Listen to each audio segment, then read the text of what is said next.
ESPN makes a deal with WWE to air the WWE's premium live events, aka pay-per-views, in 2026 and beyond.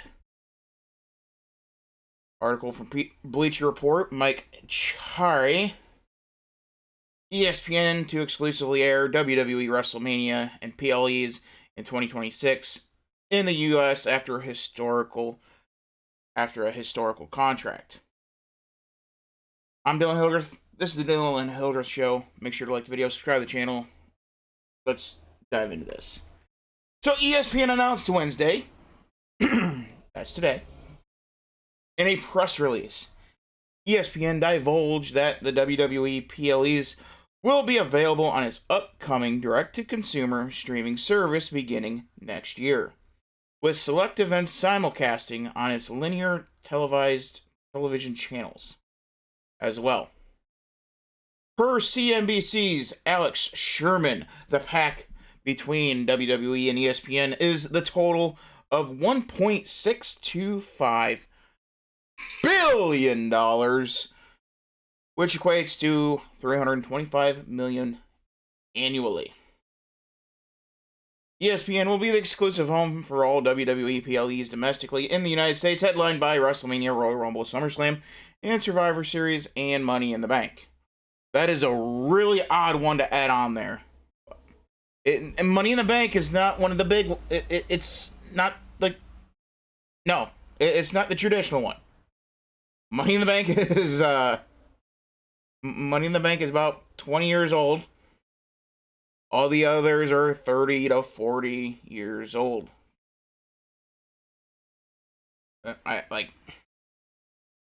This part, you just know they're like a newer fan. Like, and then Survivor Series isn't even traditional anymore. And then, yeah. But anyway, but yeah, I don't know. I just found that to be a weird to throw in Money in the Bank. Everybody knows WrestleMania. A lot of people know Royal Rumble. A lot of people know SummerSlam. A lot of people know Survivor Series. Money in the Bank, a little different. I put that on vibrate. I turn those off, but whatever. Anyway, so WWE President Nick Khan commented on the new partnership with ESPN, saying, WWE's agreement with ESPN is a pivotal moment for our millions of fans across the United States. The leader in the sports entertainment partnering with the biggest brand in sports media. Oh boy. Bringing WWE's flagship events to ESPN's platform is tremendously exciting, and we know the sky is the limit. Yes, Nick, it is definitely exciting when you're getting paid 3 times more. And on top of that, your fans will be charged 3 times more. And you know what the WWE fans are going to expect when they pay 3 times more? Better garbage than we've been getting. Especially at those big events like WrestleMania. And I'm kind of... And the whole thing with Brock Lesnar, we can... different video, but... I completely understand why people are upset. I mean, you can't be having people leaving that show absolutely upset in the fashion that a lot of people, a large majority of people were with Brock Lesnar returning to SummerSlam. You've been able to get away with it because it's been $10, $12, $15. You're charging 3 times to double to 3 times more. So the quality of the pay-per-views, they have got to be better. You cannot be running one storyline and hope for the best. Now, ESPN's deal is also with the NFL on this new streaming platform. And that's where a majority of the money is going to be coming from. And by majority, I'm you're looking at like the 90 percentile. Now, I will say, I do wonder if this may open the door back up for F1 to try to come back, for F1 and ESPN to continue their partnership. I doubt it, but I don't know. Putting F1 on a streaming platform might be a good option. It depends on how you're able to present it, and if you're able to do what F1 TV can do. But as far as WWE goes and ESPN, this streaming service for ESPN, this is their last ditch effort at survival. They have been in a free fall for nearly a decade. The college football playoffs didn't return as much as what they thought. ESPN been getting the absolute shaft from the NFL. They won't be having baseball on there after this year, I believe. The NBA, the one that ESPN put all their eggs in, that has been an utter disaster. I think they have the games at, I think, for $2 billion or something like that. That has been an absolute disaster of a deal. And on top of that, you have your only stars are Stephen A. Smith, which most of America finds utterly annoying, and they either don't want to listen to him for his political talk, or they don't want to listen to him for his sports takes that are absolutely outrageous. And they know it's outrageous, and they know it's a show, they know it's an act, it's disingenuous, and that's why people don't care. And then you have Pat McAfee, which for a lot, he's an acquired taste. He's got his audience, fiercely loyal. And then you have the OG, the one that is the one at ESPN that I don't mind at all. Like, I'm not gonna switch the channel if he's on there. Is Scott Van Pelt. I mean, that is it. That is all you have. ESPN hitching their horse to this whole BLM stuff in 2020 and going completely and totally woke during the pandemic. And they have never, and this continued trend to not just away from sports, but right into the weeds of politics. And I've struggled with this because I do have the interest in politics. I have dabbled with it a bit on here. But at the end of the day, people would rather want to talk ball, want to talk racing, want to talk wrestling, want to be fun. Be fun. And sports, and Colin Cowherd has said this quite often. Sports are the ultimate unifier. And in 2020, during the pandemic, while everybody was shuttered at their homes, not allowed to go out in fear of being shot by the government or by the mobs that were somehow allowed to leave their homes to go. Anyway,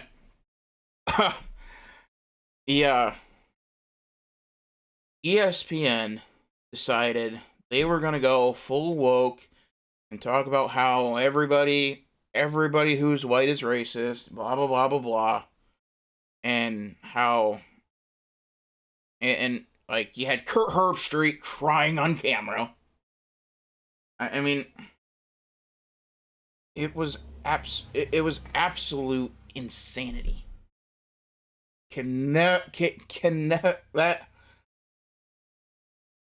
That was killing ESPN. And ESPN and NBA both went that route, and neither one of them has ever fully recovered. You look at the NBA Finals from a year ago, from last year. One of the lowest in NBA history. Like pre-Magic Bird levels. It's bad. Now, there's a video that Triple H is going to talk, but I'm not going to play that. Back in 2014, WWE was ahead of the curve and launched its own first over-the-top streaming service called the WWE Network. God, I miss those days. I miss those days so much.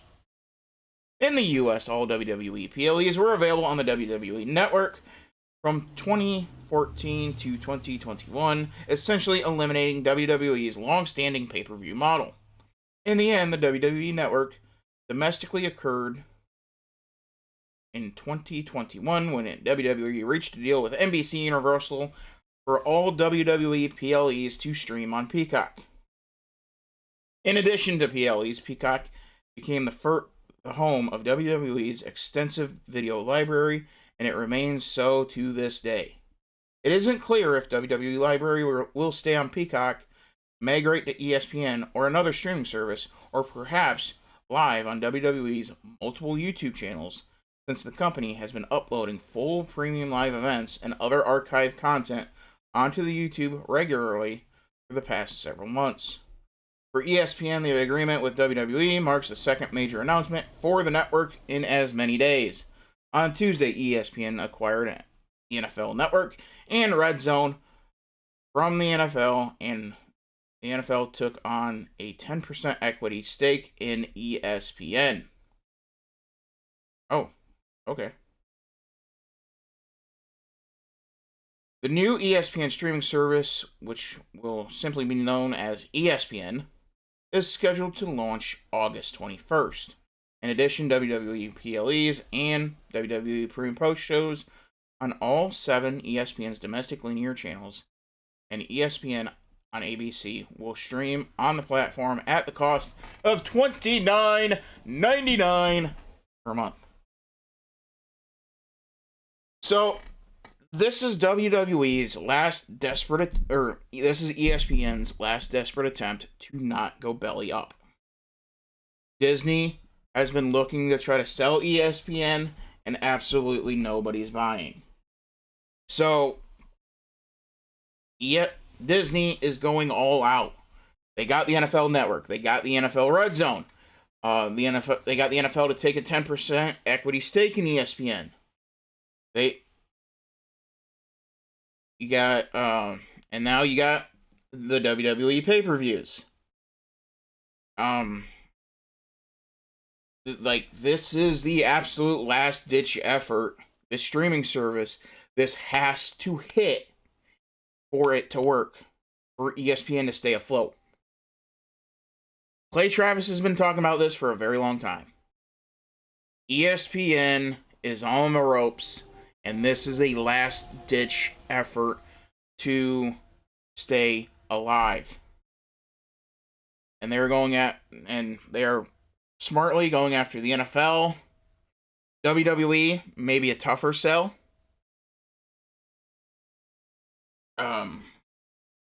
And, well, we'll just see what else they add on to the show. Because, I don't know.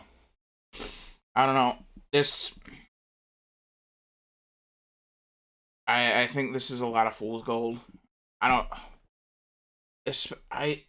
especially want to know what the first pay-per-view could end up being. Because if it's a big one, it could be an absolute disaster. Because the first time for anything is usually an absolute disaster. Just ask Netflix with Tyson and Paul.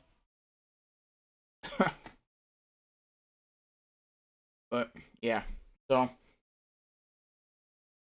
we'll see. We'll see what happens. I think this is a last, like I said, this is a last ditch effort for ESPN, and they're going for football, they're going for wrestling, and more than likely we'll get some sort of extension with UFC, because if I remember correctly, UFC is still with the ESPN, and so it all kind of fits.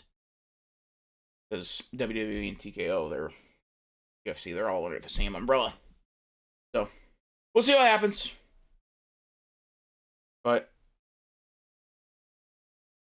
yeah, we'll see. It might actually work. Actually, simply because the wrestling fans, they kind of have this, like, they're at the nerd lunch table, and then now you have ESPN inviting them to the popular kids table, and they're just like, oh, we're legitimate, we're legitimate. It's like, that's not how that works. Like, it's the weirdest. It's the weirdest dynamic, because it's like the WWE universe. They're like in their own little world, like never thinking, oh yeah, ESPN will talk about us or that, this and that, and then all of a sudden you have WWE events streaming on an ESPN, and it's like, oh my god, oh my god, we're finally popular. It's got that feel to it. Like, as far as what I've seen on TikTok and social media, like everybody's like, oh my god, we're gonna be on ESPN. So, it's not what you think it's gonna be. You're gonna be paying 3 times more. Like, the fans get screwed in this. Like, there's no way around it. The fans are getting screwed up by this. They're gonna have to pay double to 3 times more a month to get the same, for the most part, low quality PLEs that you have always been getting. And that's if you only want to watch wrestling. Now, if you watch football too, then yeah, okay, it's worth it. Like, you're getting your money's worth. But if you're not a football fan, you just want to watch wrestling, you're getting the screw job. And as Vince would say, I didn't screw Brett. Brett screwed Brett. And as Nick Khan, no doubt laughing on his $1 billion throne, I didn't screw you. You screwed you. But yeah. So, the wrestling fans, the hardcore wrestling, only care about wrestling fans, they get the screw job here. If you're just a fan of sports in general, then you're alright. You're alright. You're not getting too much of the screw job. Alright. I'm Dylan Hildreth. This is the Dylan Hildreth Show. Make sure to like the video, subscribe to the channel, hit the notification bell so you don't miss any football, racing, sometimes wrestling, and other sports news. See ya in the next one.